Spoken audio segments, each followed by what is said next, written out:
Thank you very much, Ms. Barringer, for that very succinct introduction. It is greatly appreciated. The good thing is I'm going to speak after you've eaten, so if it is boring, you will not even complain because you've been fed, and that was very delicious. Thank you all for the food. Superintendent Fisher, school board members, school administrators and retirees, teachers, parents, students, and the amazing teacher assistants of Cleveland County Schools. I say good evening and welcome to this special occasion. It is indeed an honor and a privilege for me to stand before you on this very important day to celebrate your great work as you shoot for the stars one student at a time. I bring you greetings from Gardner-Webb University and the School of Education, where excellence is a minimum standard. Ms. Barringer, the executive body, thank you very much for this invitation. It means so much to me to be a keynote speaker, and I hope my delivery will meet your expectations. You see, I've given so many keynote speeches. I get paid for some, and others I do on a gratis basis.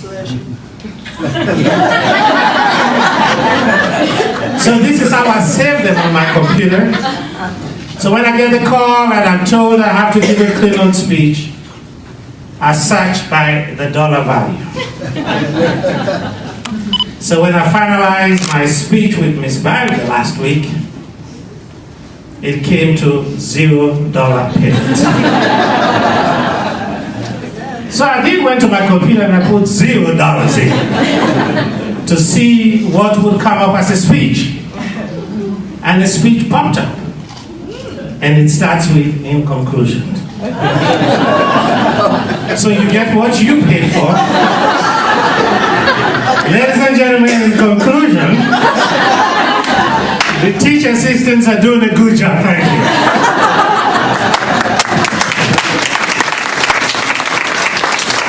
Now, I've decided not to give the in conclusion speech. You know, because I love teacher assistants. And I believe in your awesome work. You see, as Dr. Martin Luther King stated, and I quote, "Whatever your life's work is, do it well. A man, and in this case a woman, should do his or her work so well that the living, the dead, and the unborn can do it no better." End of quote. And I'm proud to state that the amazing TAs of Cleveland County do this every day in this county with very little compensation. Thank you. You see, you are the backbone of North Carolina public education, and we in leadership will continue to fight for you all. But you see, your position is the first that legislatures think to cut when they want to look at budget cuts, and that is not right. We will continue to fight for you all. In your district, sometimes you're not fully recognized until there's a teacher vacancy or somebody is absent, and then you become the darling. Administrators like, "Oh, Miss Jones, yeah, you can do this. Let's sit in the class." But we value you for what you do, and we recognize you for the great work that you do. You see, some of you are born natural teachers, and all of you have become great teachers in the progression of being teacher assistants. And you know, and I repeat, and you know that some of you could teach equally or better than those we call licensed teachers. You know, how many times have you sat in the classroom and you say to yourself, you know, I can do this. And not only I can do it, but I can do it better.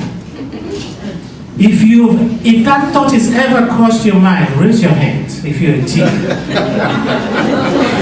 I could see the hands go up. It is true. It is true that you can do it better, but you need the education. You need the training. And you know that little piece of paper that makes you a teacher, so that you could enable to move students to touch the stars. You see, at Gardner Webb, we love TAs. And it's always been my passion to advocate for TAs. And so tonight you will see on your table a piece of paper, this paper, that I was able to convince the leadership to give TAs up to $8,000 of scholarship to be licensed. I'm not going to spend my time to talk about it, but we have a table in the back. And at the end of this, if you come to me, I will show you how quickly you could be licensed to be a teacher. So I want to take this opportunity to first thank the awesome TAs who work tirelessly to support public education, especially in Cleveland County. Let's give them a round of applause.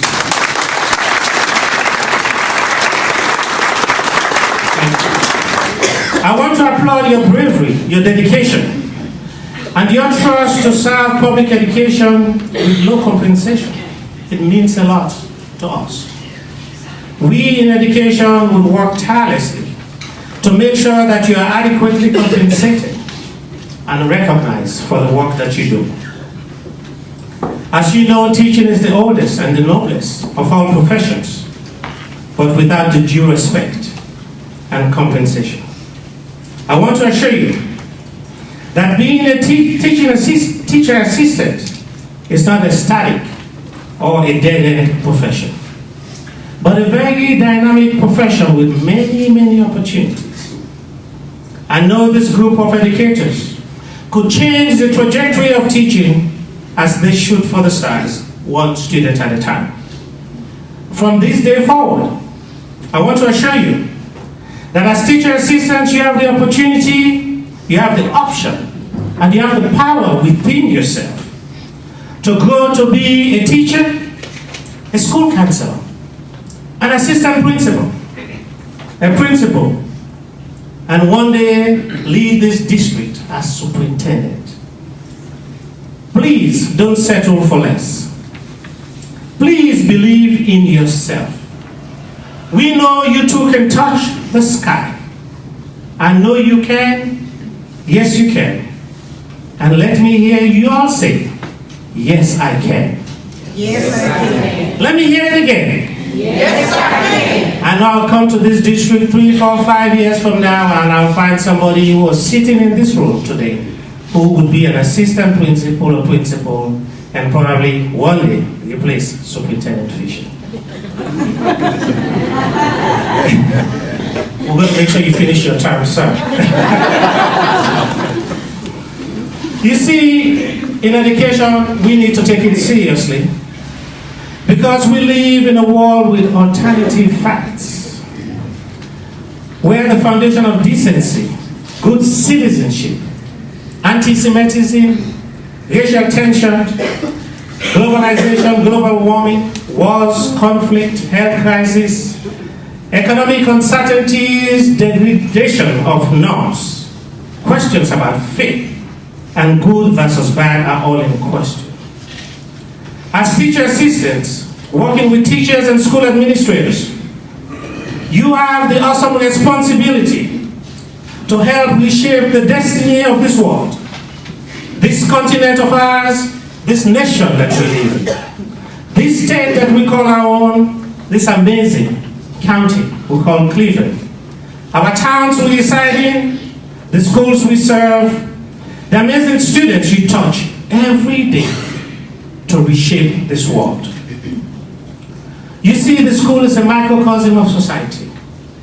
Therefore, as teacher assistants, you are first in line of duty with teachers and administrators to reshape hope and prosperity of the citizenship of the future. See, when you look at your students, what do you see? At first, you see innocent eyes and minds waiting to be transformed into great citizens of Cleveland County. But most of you have been in the trenches, especially those who are about to retire, for up to 30 years or more, to have seen it all. But today, just for a moment, I want you, right now, to close your eyes. All teacher assistants, close your eyes. Keep it closed, and I want you to think about your students. Just think about that one student as is our theme tonight. Think about that troubled student, that Johnny, that Susie, that Sally, that Sue, that you know is at risk of failing. And you could identify the trajectory of this child if we do not intervene. Close your eyes, and I want you to think this child through his life. He is 30 years old right now, a man and a woman in your community. That troubled child. Despite what you know about the student today, think about what you want this child to be.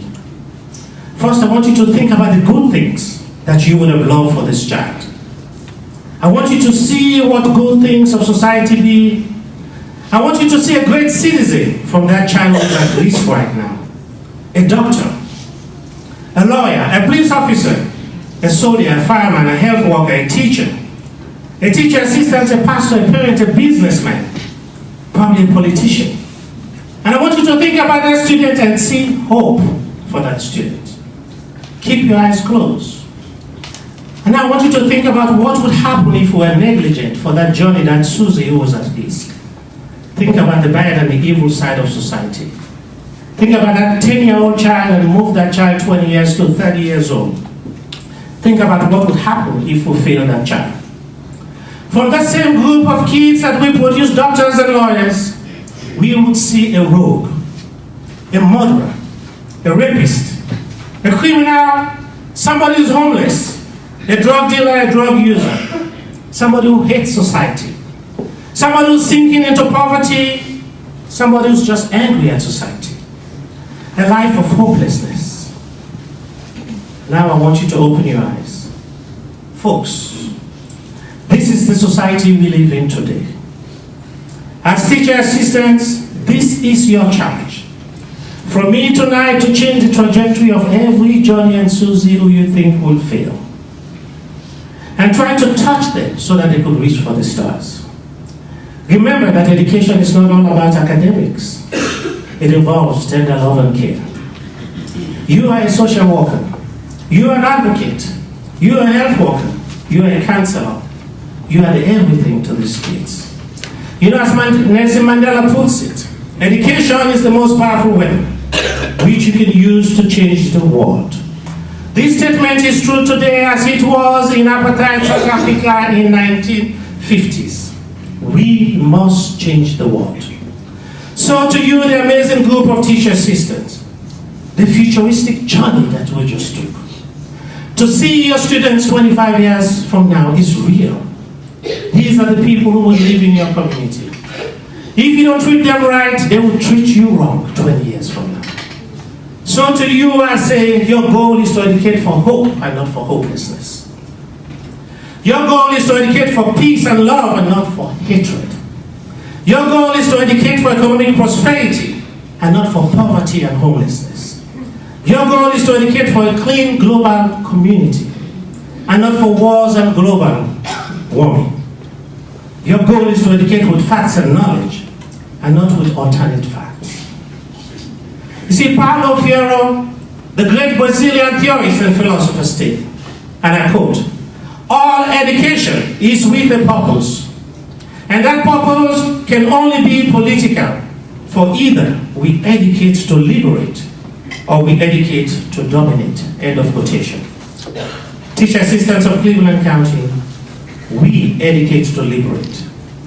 And we educate for hope, for the prosperity, for our future. But if we educate to dominate, there is hopelessness. You've all been blessed to reshape the values of this great nation of ours, these United States of America. In doing your job as teacher assistants, please don't settle as a teacher assistant. Continue to aspire to reach to the stars the way you get your students to reach to the stars. And as Dr. Martin Luther King puts it, if you can fly, then run. If you can run, then walk. And if you cannot walk, crawl. But whatever you do in life, in education, don't stay still. Keep moving forward. Thank you all, and God bless you.